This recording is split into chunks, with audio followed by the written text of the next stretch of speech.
ముందు నా టెక్నీషియన్స్ అందరికీ పేరు పేరున మీ వాళ్ళందరికీ ఈరోజు నేను సన్మానం చేయడానికి కూడా కారణం అదే. సమీర్ కానీ, మధు కానీ, Kumar and director Satish, Mickey J Meyer and direction డిపార్ట్మెంట్లో నాగరాజు కానీ, సతీష్ కానీ, రామరాజు కానీ, ప్రదీప్ కానీ, అందరు ఇలా పేరు పేరున మీ అందరికీ థ్యాంక్స్. ఎందుకంటే సినిమాని నేను ఎంత ప్యాషన్గా తీసుకున్నానో మీరు కూడా ఈ సినిమాని ఎంత ప్యాషన్గా వర్క్ చేసి ఈ సినిమాని అనుకున్నట్టు కంప్లీట్ చేసి రిలీజ్కి రెడీ చేసినందుకు ప్రతి ఒక్కరికి thank you very much. And Satish 1.5 year almost తనకి ఐడియా వచ్చినప్పుడు తను హరీష్ శంకర్ దగ్గర గబ్బర్ సింగ్, సుబ్రహ్మణ్యం ఫర్ సేల్ ఈ వర్క్ చేస్తున్నప్పుడు ఈ ఐడియా నాకు చెప్పడం జరిగింది. సో ఈ ఐడియాని వినగానే ఒక ఎగ్జైట్మెంట్, మెయిన్గా ఎగ్జైట్మెంట్కు కారణము అబౌట్ 3 generations గురించి జరిగే స్టోరీలో ఒక పల్లెటూరు నుంచి వచ్చినప్పుడు నాకు తెలిసి ప్రతి ఒక్కరము అయితే మనమో లేకుండా మన ఫాదర్సో పల్లెటూరు నుంచి వచ్చిన వాళ్ళే. సో ఈరోజు మన ఈ ఫాస్ట్ లైఫ్లో చాలా మిస్ అయిపోతున్నాం. సో ఆ ఎమోషన్స్, ఆ మూమెంట్స్ నాకు బాగా నచ్చి ఈ స్క్రిప్ట్ని ఓకే చేయడం జరిగింది. Thank you Satish. ఒక మంచి ఐడియాతో నా దగ్గరకు వచ్చి ఈ మంచి సినిమా రేపు మంచి రిజల్ట్ వస్తుందని హోప్తోనున్నాం. సో ఇలాంటి మంచి సినిమా మా సంస్థకి ఇచ్చినందుకు thank you very much. And Sharwanand, Satish ఇందాక చాలా ఈజీగా చెప్పేశాడు. నేను వెళ్ళిపోయి ఇలా కూర్చొని కథ చెప్పేశాను. దాని వెనకాల జరిగిన స్టోరీ చెప్పాలి. ఆయన యుఎస్లో ఉన్నాడు, నేను యుఎస్ వెళ్ళాను. సో ఈ సినిమాకి రకరకాలుగా సాయిధరం తేజ్ అని కొన్ని రోజులు అనుకున్నాం, కొన్ని రోజులు రాజ్ తరుణ్ అనుకున్నాం, రకరకాలుగా అనుకుంటూనే ఉన్నాము.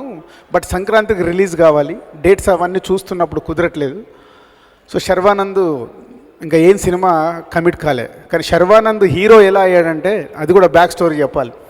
నా కారులో నేను ఎక్కించుకొని తేజ గారి దగ్గరికి తీసుకెళ్ళి ఇంట్రడ్యూస్ చేశాను. ఈ అబ్బాయి బాగున్నాడు చూడండి సార్ అని. సో అలా 12 years బ్యాక్ మా రిలేషన్ మొదలైంది. తను అప్పటికి ఆర్టిస్ట్ కాలేదు. నాకు ఎక్కడో ఈ కథకి శర్వా బాగుంటాడు అనుకొని నేను యుఎస్ వెళ్ళినప్పుడు ఫోన్లో యుఎస్ నంబర్కి నేను కాల్ చేసి మాట్లాడడం జరిగింది. ఫోన్లో ఒక 15 minutes ఈ స్టోరీ చెప్పాను. అన్న బాగుంది కానీ ఫ్యామిలీ సినిమా కదా, నేను ఫుల్ కథ వింటాను అన్నాడు. ఫస్టే నాకు జారిపోయింది. నేను చెప్తే కూడా శర్వా ఫుల్ కథని ఓకే చేస్తాడు. వెరీ గుడ్ ట్రాక్లో ఉన్నాడు. దిల్ రాజు అయితే ఏంటి, సినిమా బాగుంటేనే చేద్దామని నీ confidence super Sharwa, keep it up. So తను హైదరాబాద్ వచ్చిన తర్వాత వింటాన్నాడు. కథ వినేటప్పుడు తనకు నమ్మకం లేదు ఈ సినిమా చేస్తానని. ఏదో రాజన్న చెప్పాడు అప్లికేషన్లో ఏదో లైన్గా ఫ్యామిలీ సినిమా వింటాను అని డైరెక్ట్ని పంపించమంటే పంపించాను. కథ అయిపోగానే ఫోన్ చేసి జెన్యున్ ఫీలింగ్ చెప్పాడు. అన్న ఈ సినిమా నేను చేస్తానని నాకు నమ్మకం లేకుండా నేను కథ విన్నాను. కథ విన్న తర్వాత సూపర్ ఉందన్న స్టోరీ, నేను చేస్తున్నాను. థ్యాంక్ యూ అంటే ఆనెస్ట్గా నీ ఫీలింగ్ నువ్వు చెప్పినందుకు.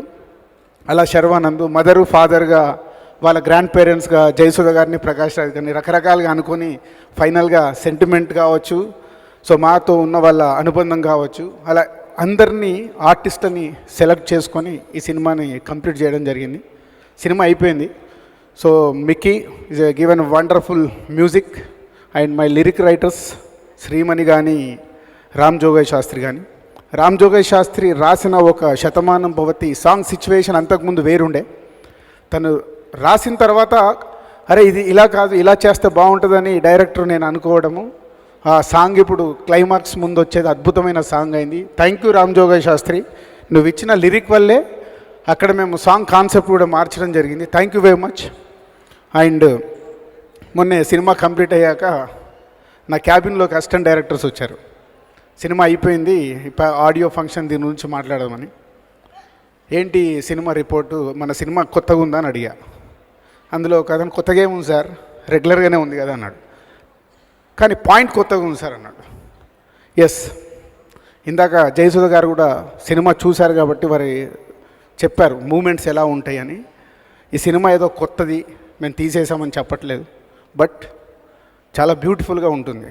ఎందుకంటే మనం పల్లెటూరు వదిలిపెట్టేసి వచ్చిన ప్రతి మూమెంటు, పల్లెటూరులో పుట్టి పెరిగిన ప్రతి ఒక్కరు ఒక్కసారి వెనకకెళ్తారు.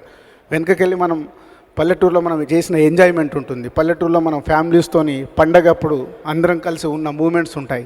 ఇలాంటి బ్యూటిఫుల్ మూమెంట్స్తో ఈ సినిమా రెడీ అయింది. డెఫినెట్గా హోల్ టీమ్ కష్టపడి బిలీవ్ చేస్తూ ఒక మంచి సినిమా తీసామని నమ్ముతున్నాం. ఆల్రెడీ మ్యూజికల్గా మార్నింగ్ నుంచే ఈ మ్యూజిక్కి మంచి రెస్పాన్స్ వస్తుంది. సో మూవీకి కూడా అద్భుతమైన రెస్పాన్స్ సంక్రాంతికి మీకోసం అందిస్తున్నాం. సో థ్యాంక్ యూ ఆడియన్స్, మంచి సినిమాని మీరు ఆదిస్తారని నమ్ముతున్నాం. Thank you very much. Railway Raj ఆడి ఓడిన ఆటవీడు.